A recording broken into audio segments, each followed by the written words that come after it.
Let me preface this video by saying that Hindu nationalists don't read. The facts I'm about to spit will probably not penetrate their thick skulls. They are so dense that if tomorrow I were to wear a saffron shawl and said that cow urine will purify me and turn me white, You're not even going to savor the aroma? I will get a million views. I'm not even joking. With that being said, let's debunk some common Hindu nationalist talking points. Modi is from an OBC caste and President Murmu is from the Santal tribe. Therefore, Hindu nationalists cannot be casteist. I kid you not, I get so many crying Hindu nationalists commenting this, and every time I ask them if they've watched the video they're commenting on, they proudly admit that they haven't. This is one of the most common and lazy Hindu nationalist thought-terminating talking points. Very similar to, "Shut up, libtard! We had a black president, so how can America be racist?" These strikes have saved lives. Talking points that you hear from American conservatives. It doesn't matter whether Modi himself is not privileged caste, since he literally is a product of the Brahminical RSS. And it is also a reminder of how ridiculous these constructs of race and caste are. Modi takes his marching orders from the Sarsang Chalak of the RSS, who has always been a privileged caste Hindu. Not to mention Modi's own casteist remarks against other communities like the Valmiki community, for instance. Also, marginalized caste folks are not exceptional and are perfectly capable of also being casteist to others down the chain in the Brahminical system. That is how hierarchies work. I wish this didn't need to be explained. As for the talking point that President Murmu is of the Santal tribe, let's not forget that Modi and the RSS forbade her to be present at the inauguration of the new parliament simply because she was of the wrong caste. Not to mention that time when Advani and Modi sat suspiciously apart from the president when Advani was awarded the Bharat Ratna. And they even got her to stand because that is the unspoken rule. Caste deniers know the rules better than anyone, so don't kid yourselves. I could make a whole video about the relationship between the ruling party, their favorite mining and development corporations, and Adivasi communities, and maybe I will. Let me know in the comments if I should. Anyway, uplifting marginalized faces and identities to ceremonial positions while the RSS pull the strings from behind is not a new playbook. Political parties all over the world do this. The Democratic Party in the US is well known to pull this kind of optical illusion. Like how Genocide Joe was subbed out with Kamala to take the reins of the genocide, putting a black and brown face front and center doesn't change the fact that America always has the strongest, most lethal fighting force in the world. When the Dems intentionally put black and brown faces to deliver news about how they were going to continue the supremacist settler operation, they do this because they know that it's an easy wedge to divide the underclass, and sadly, it's worked. The RSS themselves used to be a lot more honest about them being a casteist organization, by the way, until they realized that they had a huge PR problem on their hands and how it wasn't useful to fool the marginalized into joining their cause. Take this statement they made crying about India's new constitution in 1949, for instance, in their propaganda mouthpiece, The Organizer. And I quote, "The worst about the new constitution of Bharat is that there is nothing Bharatiya about it. The drafters of the constitution have incorporated in it elements of British, American, Canadian, Swiss, and sundry other constitutions." By the way, as a sidebar, this is funny because just a few years before they wrote this, the RSS were openly working with the British and they literally copied Mussolini's homework to create their own ideology. Famously Indian Mussolini by. Their statement goes on, "But there is no trace of ancient Bharatiya constitutional laws, institutions, nomenclature, and phraseology in it. In our constitution, there is no mention of the unique constitutional development in ancient Bharat." Now, the sharp-minded among you might have already figured out what they're pointing to. And the centrists among you might be saying, "Oh no, That's not what they're talking about, no. But they literally spell it out for you. And I quote, Manu's laws were written long before Lycurgus of Sparta or Solon of Persia. I don't know if that's how you pronounce Lycurgus, but whatever. To this day, his laws, as enunciated in the Manusmriti, excite the admiration of the world and elicit spontaneous obedience and conformity. But to our constitutional pundits, that means nothing. These are the RSS's words, not mine. Go cry about it to them. Now, if you don't know what Manu's laws are, they are a series of misogynist casteist laws written by priests that codified the caste system in ancient India. Talking point number 2. Next, we have Savarkar wanted to eradicate caste and was anti-caste. First of all, Savarkar is a traitor. He actively worked for the British and recruited spies to sabotage the independence movement. No amount of prayer, magical spells, and drinking cow urine will erase this fact. He was also a sniveling coward and a liar with no backbone who was so scared he didn't even want to put his own name to his book on Hindutva initially. This is the same guy who said in his speech to 20,000 people, and I quote, Nazism proved undeniably the savior of Germany under the set of circumstances Germany was placed in. Surely, Hitler knows better than Pandit Nehru does what suits Germany best. The very fact that Germany or Italy has so wonderfully recovered and grown so powerful as never before at the touch of Nazi or fascist magical wand is enough to prove that those political isms were the most congenial tonics their health demanded. That is literally what Savarkar said. 0.01% of Hindu nationalists have actually read his books, by the way, because again, fascists don't read. They just like licking the boots of other people whom they follow like dogs. This traitor spied for the British against other Indians in exchange for what? He begged the British not to leave India. He begged them to keep the boot on his own neck in exchange for dominion status and the installation of him and his RSS buddies as the rulers of the new dominion of India. The British themselves were like, yeah, this guy's vibes are really off. That's the worm that Hindu nationalists are worshipping. Now, coming to the question of his thoughts on caste, please. All he's tried to do was gain Dalit support for Hinduism and co-opt their numbers keyword, to use as muscle against Muslims. And how?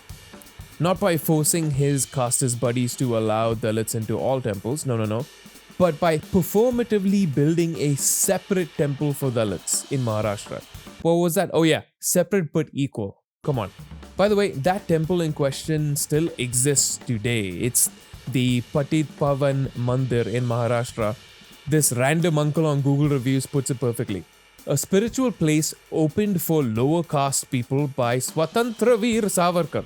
As for Savarkar's writings about the marginalized, he's actually written poems in which he pretends to be a Dalit person, finally allowed to visit a temple thanks to, well, himself. Here's a passage from it. You allowed us entrance to God's door. A great favor you have bestowed by touching this unclean forehead and bestowed a boon.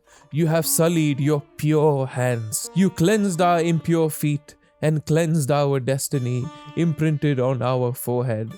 You are the son of Dharma. How may I describe you? I touch your shadow. Remember, this is Savarkar writing this himself in 1929 in what he imagined a Dalit person would say to him and other privileged caste Hindus. If you do not see the condescension, the saviorism, the masturbatory nature of the poem, with the overt assumption of impurity baked in, I'm not going to spell that out for you. An ant has more backbone than this traitor ever did. This is the same traitor that advocated for raping women as a political tool, by the way, in his other badly written book, 6 Glorious Epochs of Indian History, where he takes on the Maratha king Shivaji, claiming that Shivaji was not brutal enough to Muslims and saying that he should have raped more Muslim women as a political tactic. This traitor is a snake and a villain, and you have Hindu nationalists, even in the West, by the way, glazing him like it's no tomorrow. They so desperately want to make him their new fascist Gandhi, complete with a Bollywood movie too. Ooh, bald guy, glasses, sus vibes, check. And if that wasn't enough, here are his own words justifying the laws of Manu and the caste system directly. And I quote, Manusmriti is that scripture which is most worshipable after Vedas. Sidebar, another thing that drove me mad reading this traitor's work is his lack of basic grammar. Anyway, for our Hindu nation, and which from ancient times has become the basis of our culture, customs, thought, and practice. This book for centuries has codified the spiritual and divine march of our nation. Even today, the rules which are followed by crores of Hindus in their lives and practice are based on Manusmriti. Today, Manusmriti is Hindu law. Your boy said that, not me. Take your complaints to the RSS. Next, talking point number 3. Hindu nationalists only want to unite India. I have Hindu nationalists and so many liberals as well, by the way, in my comments spamming this one all the time. Is our education system this bad that I need to explain why anytime a state uses the word unite, not unity, but unite, implying that there is no unity, it's usually a bad thing that will also directly harm the people advocating for it as well? You know, when I was growing up, my dad used to tell me, India is fast catching up to China. One day we'll be the next superpower. Yeah, that ship has sailed. Look at what China has now. They literally made a freaking sun last month. You know that shit that Hindu nationalists yap about? In the Mahabharata, we had nukes and flying machines way before anyone else. Well, outside your freaking fantasy land, now we only have lynchings of Muslims. We only have the ruling government posting cartoons about hanging Muslims on their Instagram page. And when they're not doing that, they're paying goons to kill your neighbors who they think are selling beef. Meanwhile, China literally made a sun. And you know what the best part is about that? Their politicians aren't even worshipping it like it's some freaking sun god, are they? I will put money down to hear any BJP politician define unity. They won't be able to. Because to a Hindu nationalist, in their own words, they only seek to unite the country by purging it of all Muslims, Christians, and communists. And after that, they will codify a rebranded caste system based on the writings of Brahmin leaders like Deen, Dayal, Upadhyay, who wrote the book Integral Humanism, which is basically Modi's Bible, and the BJP's basic party philosophy as admitted by them. It's a very boring, pseudo-intellectual book which drones on about how capitalism and communism are both bad because reasons that any 8th grader can come up with, like how they're bad because they are all Western and not ancient Indian, and that India already has a system that works. Spoiler alert, he's talking about caste. Just like that 1949 article I mentioned earlier, just newer. And just like that 1949 RSS article, caste and the laws of Manu is the alternative that Deen prescribes, just with different words. And that's what the RSS is trying to implement. That's not unity, that's tyranny. Oh, I'm gonna have to read through this boring ass book again, even though these monkeys who need to hear this have already made up their minds. Anyway, to the Hindu nationalists still watching, I'm going to read out your own ideology for you because I know for a fact that you have not read it. In 1965, Mumbai, Deen gave a series of lectures that made up this book, Integral Humanism. In it, he made the following statements. The cause of the problems facing Bharat or India is a neglect of national identity. Basically, he complains that we weren't doing nationalism hard enough. Then he uses this analogy. The nation is like an individual and becomes ill if its natural instincts are disregarded and suppressed. Just like basically every other Hindu nationalist simp, he uses this analogy of needing to cure an ailing body. Baked in is the assumption that the nation is ill. These ideas, of course, did not exist in a vacuum. They mirror the words of Hitler and Mussolini in Europe. Hitler would often refer to this fantasy that Germany was suffering from a potentially fatal ailment that could only be cured by him and his party. In the modern day, Trump has used the exact same rhetoric as well, claiming over and over again that immigrants were poisoning the blood of the country and making it ill. And of course, claiming that only he can provide a solution. Deen goes on to complain rather ironically about India looking to the West for solutions, and that so-called Western ideas of nationalism, democracy, and socialism were in conflict with one another. He yaps about how these isms are not universal and not free from the limitations of the people and cultures that gave birth to them.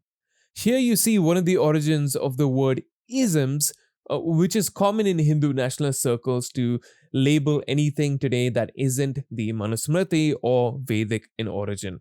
He then writes, Ayurveda said that we need to find local cures for local diseases. Could Bharatiya culture provide a solution for the world? Now, I don't know if you noticed how contradictory these two sentences are, but this is how bad the writing is in this book. And this is the book that the BJP uses as its base philosophy. Anyway, the far right in India have always performatively been anti-Western at home, while obviously licking the boots of every Western leader abroad and even parroting their own talking points. I met several people, Tulsi Gabbard, Vivek Ramaswamy, Elon Musk. There was a family-like atmosphere. Everyone had come with their families. As for Elon Musk, I have known him since my time as chief minister. With his Deutsche mission, he is incredibly excited about how it's progressing. Honestly, it makes me happy too, because when I took office in 2014, I wanted to free my country from the deep-rooted issues and harmful practices that have crept in. Pensions being issued to fake people. Widow pensions were being granted even before marriages took place, and disability pensions were given without any real disabilities. Then, I launched a scrutiny process. They weaponize anti-colonial language because it's been a useful and lazy talking point to paint any activists, journalists, dissenters, or minorities who don't agree with the BJP as agents of George Soros or some other Western boogeyman. History has already shown what the Hindu right are willing to do when faced with the real colonial power. We actually don't even need to extrapolate that. We don't need to hypothesize anything. History speaks for itself. They're first in line to become the middle managers who rule over the peasantry, and people like Savarkar would happily recruit spies for the colonizer to help them quash any rebellion. Deen then goes on to say, Dharma is given foremost place in Bharatiya culture. Dharma is the natural law that is eternal and universally applicable. Dharma is ethics and teaches us not to lie, not to fight. When nature is directed according to the principles of Dharma, there is culture and civilization. Now, Dharma basically means the morally right way to live, or the righteous path according to the Vedas. You could also understand it as one's moral obligation or duty. Seems mundane enough, until you realize that different social stratas in society are assigned different dharmas. So if you were born lower down the chain, sweeping the streets and cleaning sewage with your hands would be considered your dharma. It would be your duty given by a society following this system. Performing outside that assigned dharma or duty would be seen as avoiding responsibility and would warrant punishment. Keep that in mind as I read this next passage. Dharma is higher than the executive, legislative, and judiciary. It is also higher than the people. If out of 450 million Indians, all except one voted for something, it would still be wrong if it was against Dharma. The people have no right to act against Dharma.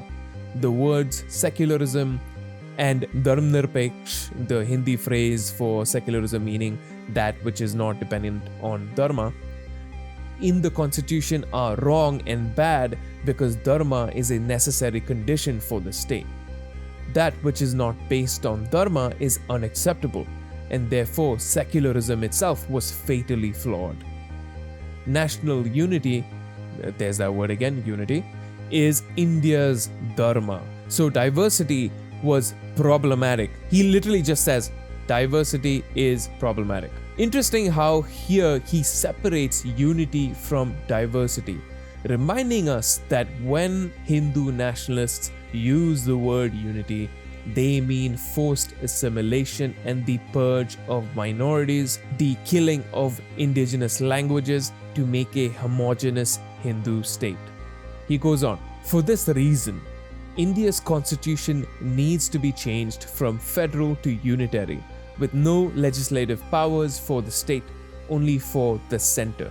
Conflict between individuals and institutions of society is a sign of decadence and perversion. Now, avid readers of history will have noticed those two words, those specific words, decadence and perversion. In many works of the German mustache man, from Mein Kampf to his actual speeches, I also have to say that these words do kind of stick out in contrast with the vocabulary of the rest of the book. Just saying. Hitler blamed the Jews for decadence and perversion and for poisoning the blood or soul of the state of Germany. And the modern Hindu right switched between blaming George Soros for funding activists and leftists speaking up in India, and also Muslims for being invaders and Christian Adivasis for being Western collaborators and outsiders as well. There's a common modern slur among the Hindu right called secular, a mockery of the word secular. And it embodies this notion that again, something has poisoned the well and made it sick. It needs a cure. Interestingly enough, just like how Hitler used the word soul, Deen also uses this language, but weirdly enough, it literally jumps out of nowhere. I mean, just look at this passage. One moment he's saying, the West was wrong to see the adversarial relationship between the individual and the state as a reason for progress. And immediately afterwards, he says, the individual was made up of body, mind, intelligence, and soul. A human being is born with a soul. Huh? What? Now, the first time I read this book a while ago, I was wondering why this passage felt so stilted. But then when you realize where Deen and the Hindu right got their ideas and study the origins of them, you realize that they're just spitting and rewording Nazism straight up but badly, I will say. It's like they were vomiting memorized passages on a school essay test or something. The person's soul is unaffected by personal history. Similarly, national culture is continuously modified by history. Culture includes all things held as good and commendable, but they do not affect Chitti, the national soul. India's national soul is fundamental and central. Again, this idea of a national soul that is corruptible but also curable, mirroring the mustache man. And here's what he's getting to with this badly written book. Quote, societies are animate, and a society has a body, mind, intellect, and soul. He has a chapter titled, The Aggregate of the Four is the Individual. Now, what does this remind you of?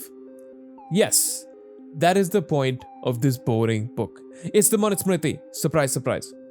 He goes on to yap in the chapter about how these four factors are essential for a nation, and even straight up says, and I quote, apart from these four, we have also taken into consideration previous births. Wee woo. To summarize plainly, Deen Dayal Upadhyay just ripped off Mein Kampf, added Indian words like dharma and karma, and whined about the nation being sick thanks to alien interference and decadence. His solution to this made up sickness is just the caste system. That's it. Like, that's his great alternative. Anyway, if I see any more Hindu nationalists crying in my comment section about Hindutva being anti-caste, it's a straight ban for you to the shadow realm. See ya.